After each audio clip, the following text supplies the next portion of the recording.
Let's see. First, I'm just going to introduce myself, talk a little bit about my background, and share some things about my mission, my goal. First off, my name is John Kempf, for all of you who don't know me. I'm a personal trainer here, group fitness instructor. I started training, working out, exercising with some intent. About 13 years old, 8th grade or so, I took my first exercise, fitness, gym class where we were introduced to the weight room. Took my first strength and conditioning class at age 15. That's when I really started to get involved in the actual strength and conditioning aspect of it, as opposed to just exercising. And that was a big part of the transition for me. I had an awesome coach, a high school coach, who was very, very involved in the strength and conditioning portion of his students and his kids. So all of our athletes were, very well versed in the big three: the squat, the bench, and the deadlift. And we trained appropriately. We avoided injury, all the things that later I learned, like, oh, okay, yeah, that actually made a lot of sense. So I attribute a lot to what I do to my high school coach for that. I kind of knew at that point that I was going to be involved in this field somehow. I didn't know exactly where I would go, but it's led me to this point so far. After high school, I came to WSU and stumbled upon the kinesiology major after about the end of my sophomore year when I was 19. And I was actually reading an article in the library that was talking about movement studies, which is kinesiology, the study of movement and motion. And something I've been fascinated with my whole life. Movement in general is, I think, the key to everything. Motion, all the way from the atomic level to the most global structure, our human bodies. Everything revolves around constant motion, dynamic movement. So when I started reading about this stuff, I was like, wow, there's a major for that? That's so cool, the body in motion. So it took me kind of down that path, and now more at a broader perspective, I'm involved in the health industry from a much bigger mindset than just fitness and even just nutrition. I think there's the wheel of well-being, if you've ever heard of the idea of that, is every spoke is a different aspect of your health, and we're talking psychological health, sociological health, emotional health, spiritual health, physical health. All of those things come into play when you're talking about the holistic totality of a human being. You can be as fit as you want. People that are absolutely fit all the time, but they're obsessed with that fitness. They have a terrible body image. Mentally, psychologically, they're not healthy. And so that's a missing spoke of the wheel, and that's a big part of what I try to do, is find all of the spokes, make everyone as healthy as possible in all areas of their life. Because at the end of the day, my goal is to improve life quality. I want everyone to live a better life inside and out in every area. So when I found out about kinesiology, I was like, wow, this is awesome. I'm going to really start dedicating myself to this. And that's when I started training people. Informally, I wasn't certified at the time. Little side note, you don't have to be certified in certain states to actually train. It comes down to a liability issue. So just interesting food for thought, which is why you see so many good and bad trainers out there. And there's a lot on both sides of that. I graduated with my bachelor's degree in kinesiology in 2014 from WSU, and I plan to pursue higher education in either neuroscience or nutrition sciences. Oddly enough, they're very interconnected because the food that we eat often affects our brains in a physiological way that predicts future behavior. So if you eat bad food, it's not going to do good things for your body, and it's going to kind of feed into that process of a positive or negative staircase where you're going up or down depending on what you're doing. So there's a big connection there with behavior and addictions and food, and I'm really interested in that. So that's something I'm looking into. I'm certified under the American Council of Exercise, ACE, personal training certification, one of the most standard ones you can get. There's 4 or 5 that are pretty general, all about the same, but that's kind of one of the standard ones that you get. I've had that for 3 years now. I'm also a certified Olympic weightlifting coach through the USAW. I took that a couple of years ago, and I've been involved with Olympic lifting for quite a while, so it's something I'm also well versed in. I worked at the Bowler Gym here on campus with the varsity athletes for a year as volunteer strength and conditioning coach. So I got to practice a lot of that there. That's actually where the team came to do the certification for the USAW. I just received my CFSC this summer, which is the Certified Functional Strength and Conditioning Coach certification. It's a kind of total encompassing certification where not only you have the knowledge, but there's a practical portion of the exam, which is one of the first of its kind. So, you see a lot, again, in the field where you've got, it's just anything in life. And I always talk about this is there's never one thing, black and white. There's always a spectrum. And oftentimes in the industry, you'll see the lab coats over here that they know all the textbook stuff, but they have no way to transfer that knowledge. They can't communicate, and they've never tried it themselves. They can tell you how to do a bench press properly, but if you ask them to demonstrate it, they have no idea. Then you've got the other guys on the other side, the meatheads, the bodybuilders, the guys in the gym that you see, and you're like, oh, well, that guy's obviously been lifting for a long time, but when you talk to him, he has no idea as to explain the why of what he's doing. Gets a good pump or whatever it is. There's not that middle ground where, someone that actually practices what they read. And I always go back to research and apply, research and apply. Everything we do in life is a scientific method.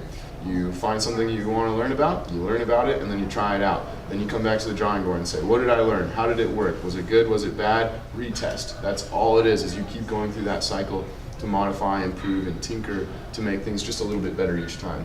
So that's also something I'm absolutely in love with, is refining the process. I think of a instructor, like a life coach on my level, is the same as working on a car, where the mechanic has to tinker and refine each little thing to make the whole machine run at its most optimal performance. So it's the same thing with the human body. We're very akin to that, and the goal is to run like a machine. We're humans, there's going to be room for error, there's going to be little things that come up here and there, but the big thing to remember is we're trying to act and behave in a perfect manner, so that way when we don't, it's more automatic to choose that optimal path. And that's kind of what we'll get into with the whole eating and nutrition thing, kind of tying into that neuroscience, is just putting yourself on that path so you automatically have the chance to make that decision more when it comes to health. And that's in everything. Let's see what else. I'm planning to get certified in the functional movement screen, which is a movement assessment that bases your starting movement ability, so that way you can progress fundamentally, avoid injury, and train functionally. And then also the precision nutrition certification, which is a really kind of what I just talked about, more than nutrition, more of a behavior, lifestyle certification where you learn how to eat right and all the good things about nutrition, but then you incorporate it into your daily life so you can actually fit your schedule, each individual's different needs. I'm currently taking the mindset certification by the MPI Mind Performance Institute in Canada, and it's all about, again, feeding back into the same systems: attitude, mindset, perception, behavior. So I think that a lot of the focus in the health industry is from the neck down, and that's a big problem because the signal comes from A and then it sends it down to B, the body, and if we don't talk about the brain and the mind and the perception of how we see our life and the whole structure in general, there's a huge disconnect there. If you, I'm gonna get fit, I'm gonna get ripped, I'm gonna lose all this weight, I'm gonna eat healthy right now, no more candy bars the rest of my life. In the back of your mind, your subconscious says, no, you're not, that's not who you are. So if you have that disconnect, you'll never be able to achieve the things that you want to in your fullest potential. So that's why mindset is such a big deal. You really have to focus and perceive and change your mind. The body will change, but the mind has to change first. So that's a very big part of what I talk about when I talk to my clients about, we all know, eat kale, don't eat French fries, don't go through the fast food window, go to the farmer's market. Okay, we know that, but how do we get ourselves into that pattern of automatically doing it over and over and over? That's the lifestyle, that's the behavior stuff. We'll get in at the end a little bit. Let's see. My mission statement, I'm just going to read it straight off of what it says out there on the training board. My dream is to create positive change in the world. I want to help people improve their quality of life in every way possible by using a holistic approach to health that focuses on fitness and nutrition. I hope to one day own a professional training facility where I can coach people at every variety and perform intriguing research with my fellow colleagues. I love learning, and I want to write books on topics that include nutrition, the brain, the body, and exercise. I just want to help change lives and do good things through my actions, my coaching, and my writing. My main goal is to inspire athletes and the general population alike to dream big and live healthier lives. So that being said, I'm here to help you guys. I mean, no matter what, at the end on your way out, there's cards at the front. You got a question, email me. That's what I'm here for. It's what I love to do. I live to serve. So anything I can do to help you guys, use me as a resource. I mean, that's the point of why I'm here, is to help save you that time, save you that confusion from all the other stuff out there that's getting thrown at you every single second. Buy this, do this. You know, that's the kind of stuff that I like to sort through. I'm the nerd. I like to sit down and read all that stuff and look at the clinical trials and go through all those things. So if you have a question, I'll slaughter you with research and information. But if you just want the answer, that's the stuff I'm here for. Well, what about this, John? Okay, boom, there you go. I just saved you an hour and confusion for, you know, whatever amount of time, when all you hear all those myths and misconceptions in the field. And I mean, one of the biggest things that I always go back to is profit versus health. And profit's always going to take the steering wheel. Health's always going to take a backseat to profit, because the people with the money, the people with the influence, they're the ones pushing the products that aren't good for us. It's not like they don't know that. They're the ones that often fund the research. So it's just knowing those little things about where did the research study come from? What corporation is funding it? Why are they doing this research? Is it because there's a new product coming out, or is it because they're trying to help people save their lives?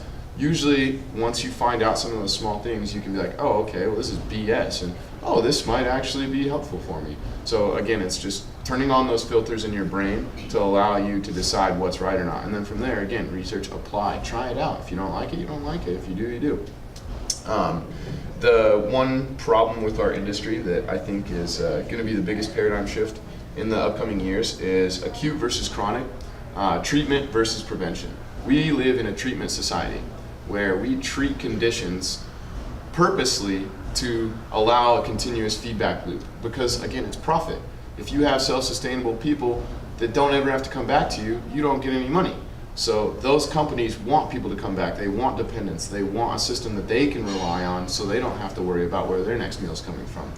The thing is, if you spend the money, if you spend the time, you spend the effort on prevention, you'll never have to worry about treatment. And that's the whole point of self-sustainability. That's where we were as a species. And then industrialization hit, a few other things, lots of stuff happened, but greed took over, industrialization happened, and fast now all of that kind of commerce stuff happened to where we lost sight of self-sustainability. You know, if we don't have farmers, we don't have food.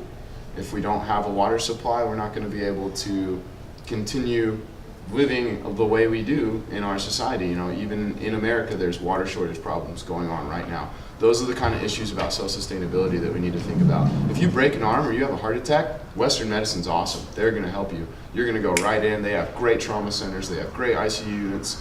All of that stuff's awesome, but it's not a set-up system to prevent those problems from occurring. The acute things happen. Life happens. You know, you fall down, break your arm. But diabetes doesn't happen overnight. That's a condition. That's a behavioral process that occurs in your body over time. You're cooking your blood vessels with sugar. You're caramelizing your blood vessels. Those are the kind of things that happen. Inflammation disease, heart disease, Alzheimer's. A lot of these things are absolutely preventable, and the research has been out there forever. We know this stuff. I mean, we're a smart species, but it's, again, profit versus health. And so make that mindset shift now, and it'll save you a lot of time and a lot of money in the long run. I'll get into that a little bit more later. But any questions so far? Anything? I'm going to get into the nutrition now. Cora's going to bring in some packets. I printed out a ton of stuff for you guys, and I'll refer to the printouts and the articles that I have for you as we go along. But you'll all get a folder at the end of the day. It's going to have a ton of information in it. You can go home and read it. I've got an additional resources page where if you're like, well, I want to read more about this specific article, or I really like this author, then you're going to be able to go to those websites and check it out. And again, personal investigation is going to lead to personal growth. So make sure that you spend that extracurricular activity doing those things to better yourself. So what is nutrition? Let's get into the nitty-gritty here. Just a basic definition: the science of how living organisms obtain and use food, parentheses, and water, to support all the processes required for their existence. Processes being motion, movement, beating your heart, exercising, whatever it is, function on an existence level. What do we need to support this optimal existence? What needs to go into the body? Micronutrients, macronutrients, water, and fiber. That's it. Those are the four things. We'll get into it a little bit more as we go down here. But what is a nutrient then? A nutrient is a substance in foods used by the body for energy, maintenance of body structures, or regulation of chemical processes. Okay, here we go. So nutrients are the breakdown. That's kind of what we're talking about. That's what fuels the engine. So we've got our macronutrients and our micronutrients. Macronutrients is the class of nutrients we need to consume in relatively large quantities, macro, big.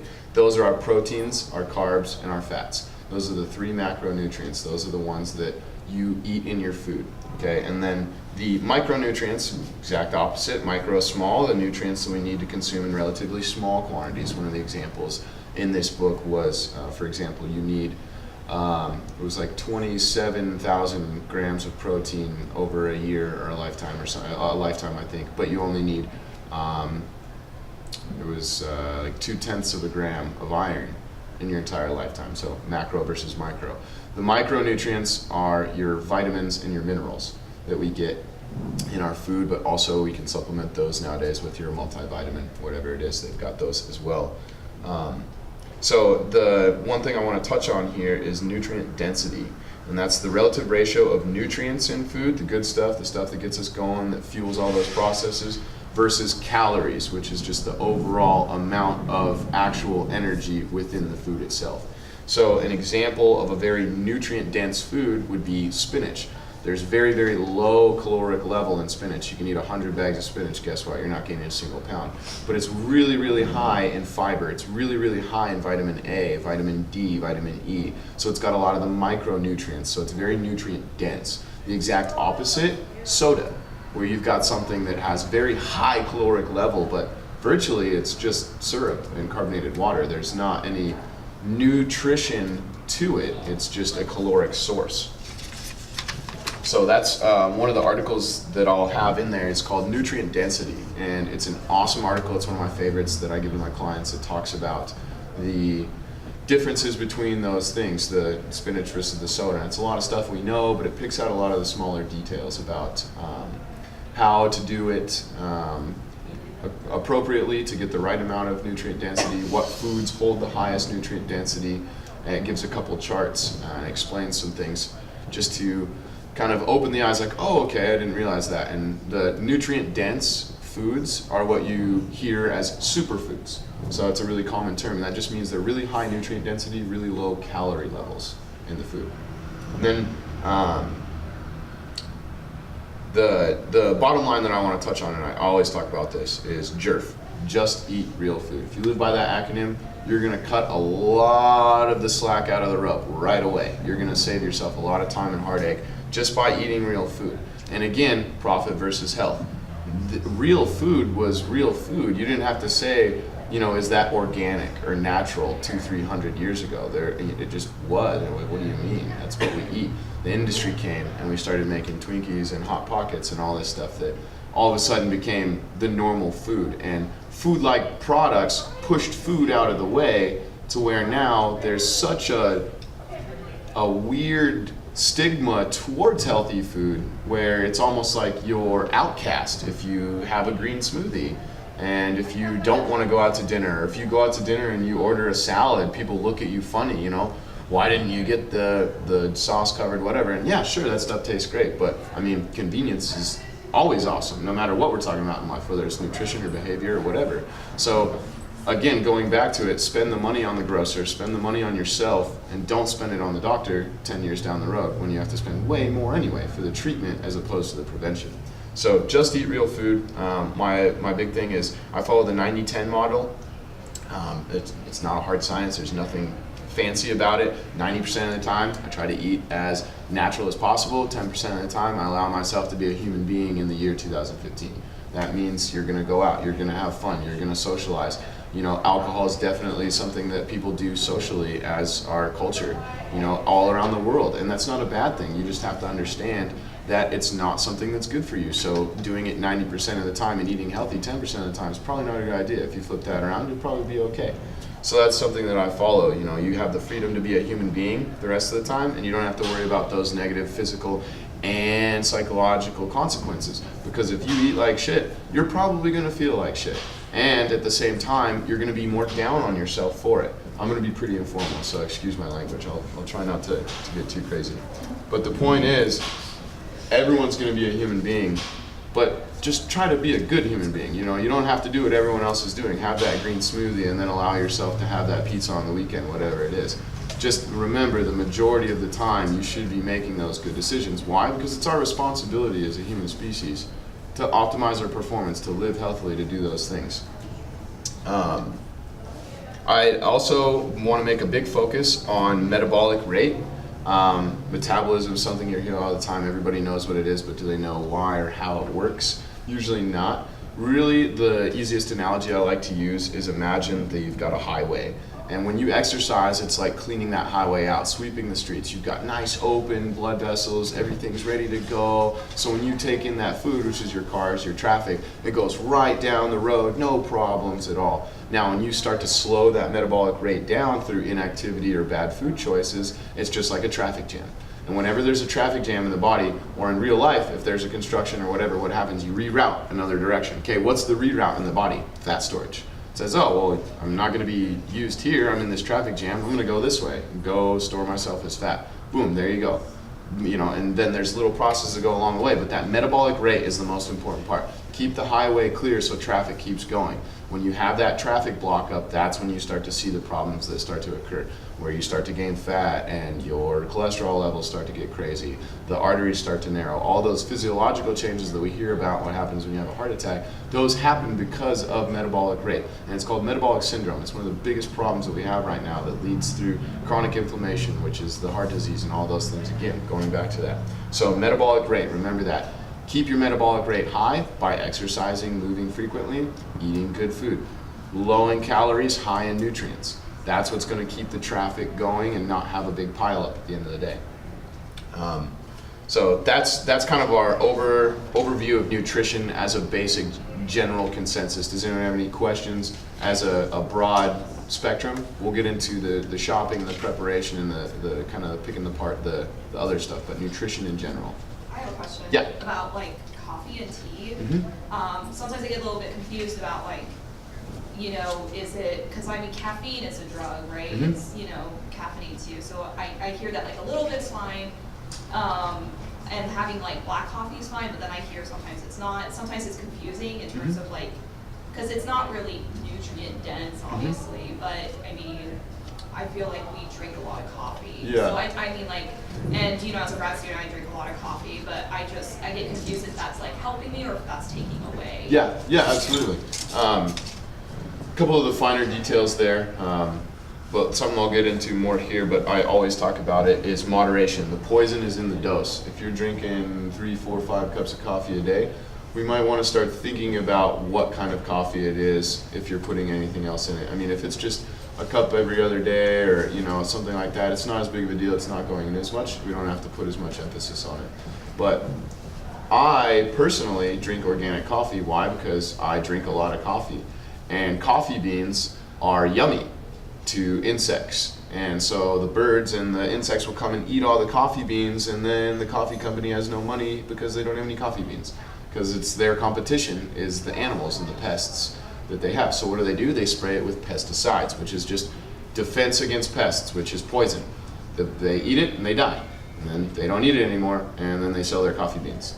So there's poison on those coffee beans that are conventional, and other products too. Like I said, I'll get into this more, but as touching on it, if you're drinking a little bit, it's not that big of a deal, right? And especially when you think about an ant or a fly or a bird, probably not the same dosing frequency for how much poison it takes to kill them. Might not do that much to us. But if you had 2 cups of coffee and you said one has poison in it, but you don't know how much and the other didn't, which one are you going to choose? You're going to choose the one without poison, period, at the end of the day, because you don't know. But we get tricked by these companies that have fancy labels and advertise and say natural, and these things that are just marketing gimmicks to get you to buy the product. You're like, oh, whatever, you know, it's half the stuff's unregulated most of the time anyway. So to answer that question, the poison's in the dose and the choice is on you. I don't think coffee's bad at all. I drink coffee all the time. Tea's great. There's remedial benefits of both. You know, like the workers will chew on coffee beans. They'll, you know, the green tea leaves. There's remedies. You can drink different kinds of teas to alleviate different things. It's great. I mean, it's at the end of the day, ultimately, it's grown from the ground. It's a plant of some kind that's coming from the earth. So there's not going to be any bad benefit to it. The thing that bugs me about the poison is, again, you don't know how much it is, and will it affect you? Maybe, maybe not. I'm not going to take that chance. I'm not going to take that maybe, because I drink a lot of coffee, and so one little dose of poison might not be a lot, but if I had 3-4 cups over a day, times 365 days, times 10 years, you know, it's going to build up, and that again is our problem. It's not acute, it's chronic, it's over time, it's long term. Those little things, you know, they say the journey of 1,000 miles starts with one step. Well, I mean, so does heart disease. It starts with that one choice 10 years ago to do that one thing that you probably knew wasn't the right choice. So I would recommend you drink organic coffee, just because, I mean, especially when you're in grad school, I mean, you're drinking coffee, you know, you got to stay up, you got a lot of shit to do. So just make that little bit of a priority for your health. Spend the extra $2 on the organic coffee, you know, but drink it. Yeah, absolutely. Caffeine's a whole nother monster. That's a drug. That's kind of out of topic, but I mean, again, the poison's in the dose. If you have 1,000 milligrams of caffeine in a day, you're going to be psycho. If you have 2 cups of coffee, you're going to be okay. It's going to help you get up. So again, just monitor that balance. But according to like the health benefits of it versus conventional organic, I would say make the organic choice, just because, again, what cup are you going to choose if you knew one had poison in it and one didn't?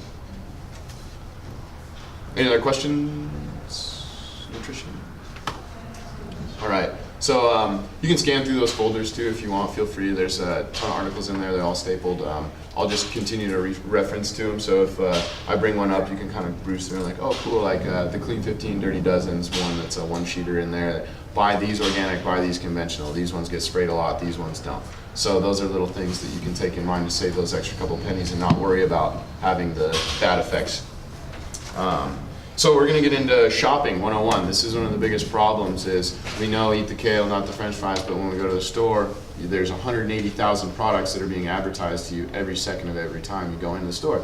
They all have fancy labels, they all say this, they all say that. Again, it's profit. They're trying to beat out the other competitor, so they're going to try to sell you the best looking product. It doesn't matter what the quality of it is inside necessarily, it's just whether or not you're going to buy it. The first thing, the 2 excuses I'll touch on that I always hear from my clients is time and money, every time, time and money. I don't have the time to cook food. I don't have the time to go shopping. I don't have the money to buy organic. I don't have the money to spend on those extra little things to make the healthy nutrition work. So I'm going to kind of just break apart those and go through and kind of give you some strategies and information that will help you make that choice to do the right thing. The first thing straight off is have a plan. Before you even go to the grocery store, have a plan. If you go to the grocery store without a plan, we've all been there, don't go hungry and not know what you want, because guess what? You're not getting a bunch of vegetables, you're going down the cookie aisle. And if you're me, that's where I'm going. I'm like peanut butter, like right when I get in the store. So have a plan when you go in there. Know that you're going to buy a certain specific amount of food and the type of food. So that's one of the big things there too. My favorite line is proper preparation prevents poor performance. If you are prepared, it will prevent you from making bad decisions when you get into that game time situation. Since we know we're cooking and preparing food, shop for specifics to avoid wasting time at the store and money on food that goes bad. So how do we do this, John? Make a grocery list. The first step into knowing what you want is having it in front of your face. The only way you're going to know that is go to the fridge, open it up. What do I need? Okay, how am I going to make this meal work with this schedule? What I like to do is not only write down the type, but like I said, the amount of food that goes in. Because then you don't have to worry about anything going bad, anything spoiling. You're going to be able to make a little bit better choice and save those extra few bucks. If you go to the store, and I always hear this, like, oh, I'll buy a bunch of food, but then it all goes bad in the fridge. You didn't shop very smart then, because you know the point is to continue to eat that food. If you're only going to the grocery store once a week, well, maybe you should make a little time to go twice a week, you know, or do those things you need to do, because ultimately the gas you take and the time you take, that hour to go to the store during that Wednesday in the middle of the week when you don't have time, well, you just threw away $15 of produce in your fridge, which is your gas in that hour that you were gone to the store. So again, it's just being smart and being prepared so that way you don't run into those problems down the road. Like I'll do usually a week. I'll go to the store on the weekends. I'll go on a Saturday, go to the farmer's market, pick up my meat and produce, and then I'll go to the grocery store and pick up my dairy and non-perishables, whatever it may be. But I usually plan a 5-day cycle that works well for me because I've tried it out and tinkered with it, and it seems to be reasonable. So I'll buy 5 days worth of food each time I go. So that way I know, okay, I'm good till Thursday. And then Wednesday comes around and I'm at that kind of middle, like I'm almost out of food, I got one more day, but I'm already planning and thinking about what's coming next. So that way you have a better plan. You don't waste that money, you don't waste that time and money. Hate hearing those as excuses. Yes, they're obstacles, but they're not excuses. So there's ways around them, you just have to think about it. The next thing is when you get into the store, what do? Compare and read labels. Read labels is one of the first things they'll tell you in a nutrition class. Turn that sucker around and read it. You know, and again, advertising is going to try to outsmart you here. That's their job. So they're going to say only 5 ingredients or whatever, like the Dreyer's ice cream. It's like all natural, only 5 ingredients, no processed food. Yeah, well, it's still frozen sugar. I love ice cream. It's my favorite food, tied with peanut butter. But guess what? I don't fall for that kind of advertising stuff because it's still milk, sugar, you know, cream. It's the same things that we're trying not to eat as much of at that 90-10 rule. So don't let the advertising deceive you. 100% natural doesn't mean that it's healthy. You know, sugar is 100% natural. It comes from the ground. It's a sugar. So just remember that they're going to try to trick you. So compare the prices to save the money and read the labels so you know you're making that healthy choice. They're going to have the serving sizes on the back. That's how you're going to know how much to shop for. So, you know, can of whatever is 4 servings. Okay, well, if I have 1 serving a day, that's 4 days. Cool. There you go. You're planning those things out so you have no wasted food and you're not also going hungry like, oh, well, shit, I'm out of this. You know, if you plan those servings out a little bit better, you'll actually be able to make that food last for however long you want it to. Let's see here. This is a big one that just takes a little bit of practice, is know your area to buy the best food at the best price, know your sale times, and get to know the staff. That's where you're gonna find out that information. When I go to Dismore's, I'm always asking and always talking to the produce guys and the meat guys, and they're always telling me, oh, you know, chicken's on sale, $2.99 next week. $2.99, heck yeah, okay, I'll be here, I'm gonna load up. So knowing those little things, again, saves that extra $10, eliminates that obstacle. So you can't say, oh, I can't afford to do it. Yes, you can, you just have to be smarter about it. So know your area, where to buy the food. So I'm gonna go through Pullman, just as what I do, but again, this is a very good prioritized list for general, no matter where you live. First thing you want to do, go local as you can. Go to the farm. If you can't get it from the farm, go to the farmer's market where all the farmers go. That's where you're going to support the economy around you. You're going to also make better environmental decisions because we know industry is not worried about the health of the planet or the population. They're worried about the profit. So if you want to make good decisions that are self-sustainable for us and the planet, go to the market. You know, support the person in this room. You know, you never know who it is until you make that communication. You talk to somebody like, oh, sweet, I can buy eggs from you? Awesome, right on, okay? I just made a healthy decision, I helped someone else out, and I saved the planet. Okay, that's pretty cool. That's something that I like to do. So go to the farmer's market. That's where I get my free-range eggs. They're $5 a dozen, same price you're gonna see at the store that says organic, and they're not, they're lying to you. The egg article that I included in there is from Joseph Mercola. He's one of the DOs that I follow. He's an amazing guy. He's very much like me. He just likes to put that information out to the public. So that egg article in there is a good one. I get my eggs from the market, and I also get my produce from the market. People say, oh, I can't buy organic, it's too expensive. I go to the market and get 2-pound bags of spinach for like $7. You know, those guys got to get rid of that stuff then and there. So they're not going to try to gyp you on the prices. They're going to give you what they can and what they need.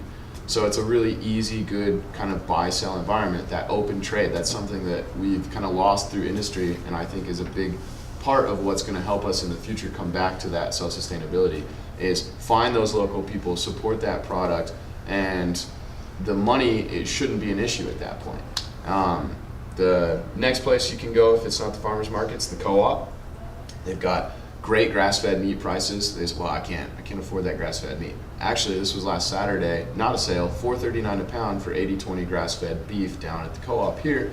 It's $3.99, $4 a pound for grain-fed here, conventional. I'll get into that. Not a big price difference. I mean, 40 cents a pound, not a big deal. You go to Safeway and try to buy grass-fed meat, it's about $6 to $7 a pound. So definitely a big difference there. And most of the meat that they get grass-fed is not local, right? They have to ship that in, so the meat's not going to be as fresh. It's, you know, the source is questionable at that point. At the co-op, at least we know it's better. It might not, you know, we might not, you know the name of the cow, but it's better than what it was, and the price is not much different. Have you ever been to Halal Meats? Halal Meats? Do you know anything about them? No, here in Pullman? Yeah, that place is, every time I leave Disney World. Oh, no, yeah, right here. I've never been in there. I've passed through it a few times, but I've never actually been in there. There's a couple... No, I've never been. I just see the sign. Yeah. Yeah, there's a couple farms in Idaho, the Tourmaline Farms and Omaha or something like that, are the two that I usually go to. And they're always at the market. They've got their carts and everything. That's just, from my experience, that's what I've used, and it works great. And once we go down from the market to the co-op, then we start to get into the local grocers. Safeway, I get my produce from Safeway if I haven't gotten it at the co-op or the farmer's market.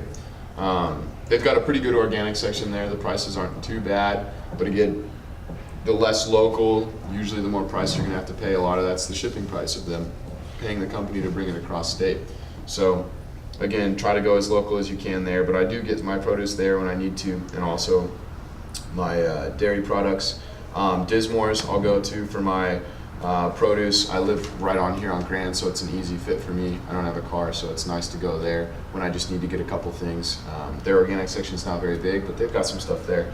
And they always have a green tag savings on at least one organic product every week, and they like to rotate that, so they at least are getting, and it's usually as cheap or cheaper than the conventional. Like you can get a head of the romaine lettuce for $1.99 on sale, and you go over to the conventional, it's $2.99 regular for the conventional stuff that gets sprayed with a lot of junk. So just making those little decisions, again, saves you that $2 here, that $2 there. Over the time, you just saved a lot of money.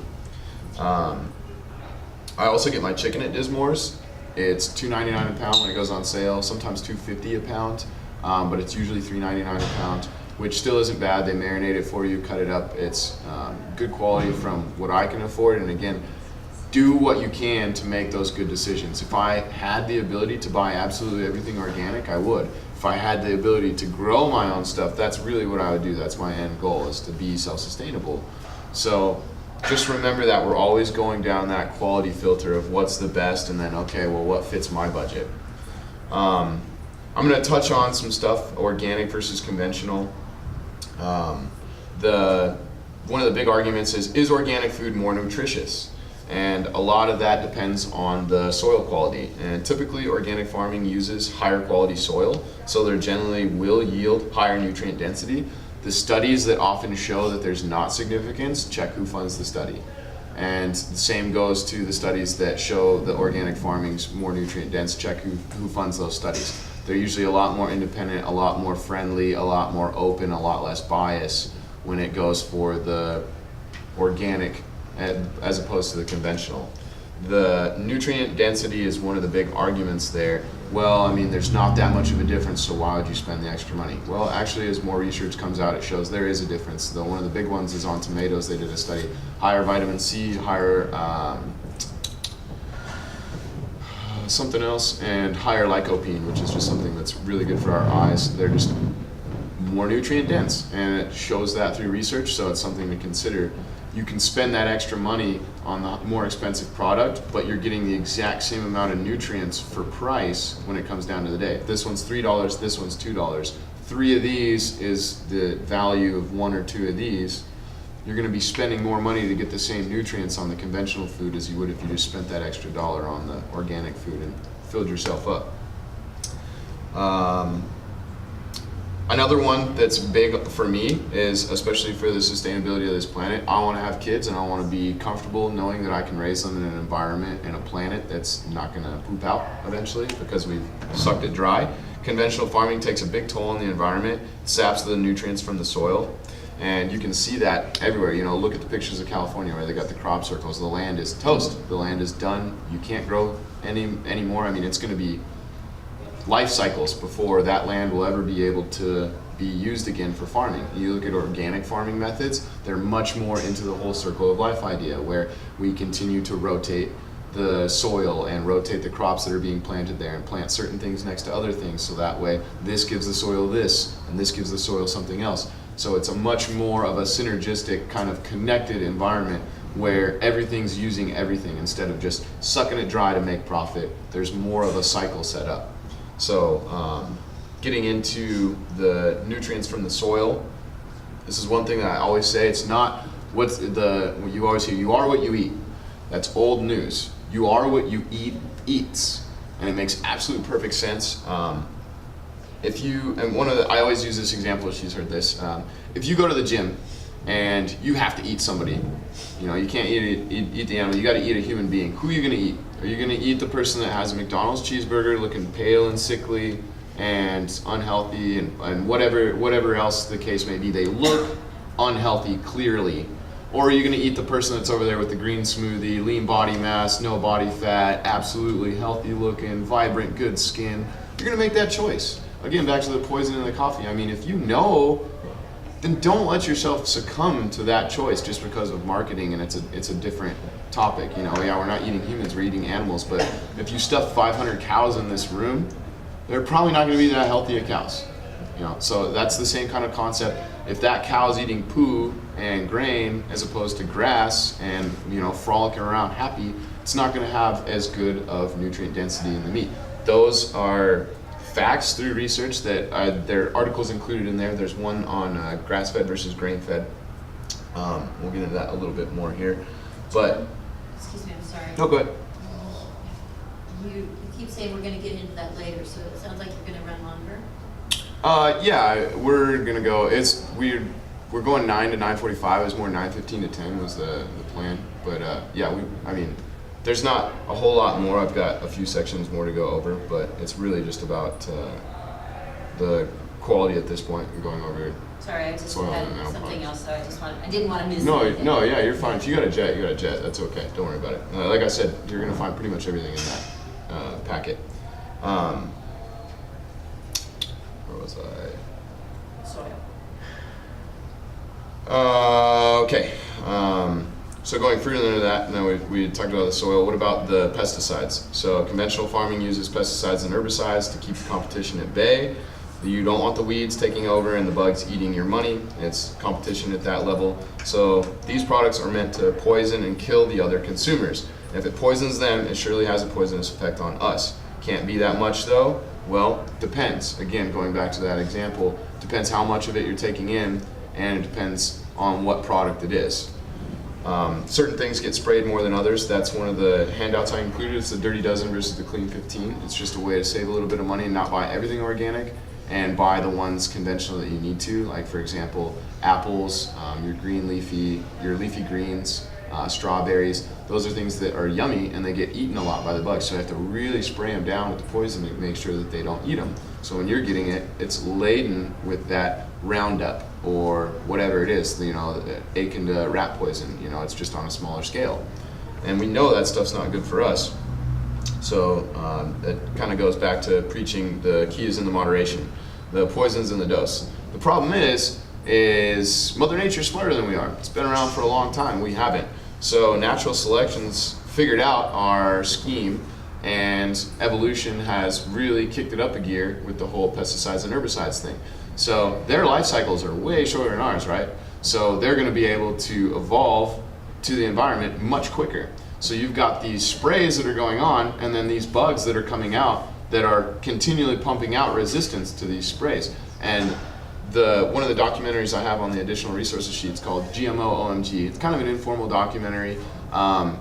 It's good because there's some stuff that you'll pull out of it that's like, wow, that's very interesting. It makes a lot of sense. For example, the natural selection topic about the bugs in the weeds. You know, the weeds are coming back stronger, you know, and this is already known that they've got Roundup resistant weed now. So they have to do more Roundup or find another chemical, another poison to put on top of it to kill it. Same thing with the bugs. They're finding these giant bugs that have grown resistant to these poisons from so much spray because they're evolving. They still got to eat. They're not going anywhere. They're going to figure out a way. Nature's going to find a way to make it work. So what do? Well, shit, we got to put more poison on those bad boys. So we're just soaking that poison in even more to keep killing the bugs. Eventually, we're going to run into a wall where we're doing so much damage to the soil, to the crops, to ourselves, that the bugs are going to win. Natural selection is going to win. So that's a big problem that we need to think about in the future. It talks about that in that documentary. But again, you have to remember that herbicides and pesticides are a multi-billion-dollar corporation. There's so much funding that goes into that, and there has to be, right, for big agriculture to work. So there's profit involved in that, and that is one of the things that has been seen on a steady incline. You look at stocks and you look at the investment in companies like Roundup where they're spraying, is it's going up and up and up because they need more and more and more. So you cut that off all of a sudden, and a lot of people at the high end that are receiving that money are going to be pretty unhappy. So that's why they're trying to keep that going. Same thing with a lot of other areas in the industry. I'm not going to go into that. But yeah, the GMO OMG article talks a lot about that, or the documentary talks about that. It's really good. And there's also a Mercola article in there about pesticides, organic versus conventional. And he talks about some of the stuff I touched on with more research studies to back it up. One of the other questions I get often is, well, I just simply can't afford to buy organic. Well, you're not shopping very well, and your health is a priority, so you need to spend that extra money there at the grocer. Don't spend it on the doctor. So again, one of the things you can go to is the Dirty Dozen Clean 15. That's in there. Also another one on there is the top 10 foods not to buy. I just saw that article while I was reading the Dirty Dozen Clean 15. It made a couple good points. For example, it says go shop at the market. Don't buy individual packaged things. Buy them in bulk because it's just convenience of you separating them if it's a life or death issue, obviously. But I mean, they're just charging you for bagging it, and you can bag it yourself. Those little things are going to save you that money so you can buy that organic produce. But the Dirty Dozen Clean 15 is great. It was just updated this year, 2015, of what gets sprayed the most and what doesn't have very high levels of toxicity. Then going from the plants to the animal products, what about the meat and the animal products? And I think this is the highest priority over the pesticides and herbicides. I think the meat quality is one of the biggest ones because again, it goes back to the you are what you eat eats. So think that circle of life. Think logically. If it's eating dust and dirt and poo, it's probably not going to be very healthy. And when Mufasa's telling Simba about the circle of life, yeah, absolutely. The sun feeds the grass, the antelope eats the grass, we eat the antelope, we go back to the grass. You try to explain that to a kid with industry now, like, well, the machine makes some food that we don't know what it is, then we feed it to these animals in a tiny room, and then those animals give us nutrition. There's just disconnect there, and it's just industry trying to market and sell you lies and not tell you, hey, this is shitty stuff. This is not the way it's supposed to be. This is not natural. The further away I can get from natural, the less our bodies are going to like the stuff.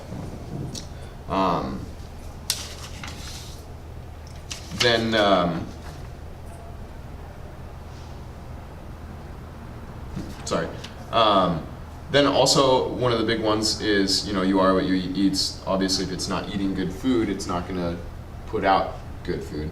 But also, you're talking life quality. Back to the pale, sickly person versus the super healthy, positive person. You're going to eat the one that shows higher life quality, better life living quality. There's things called CAFOs. It's the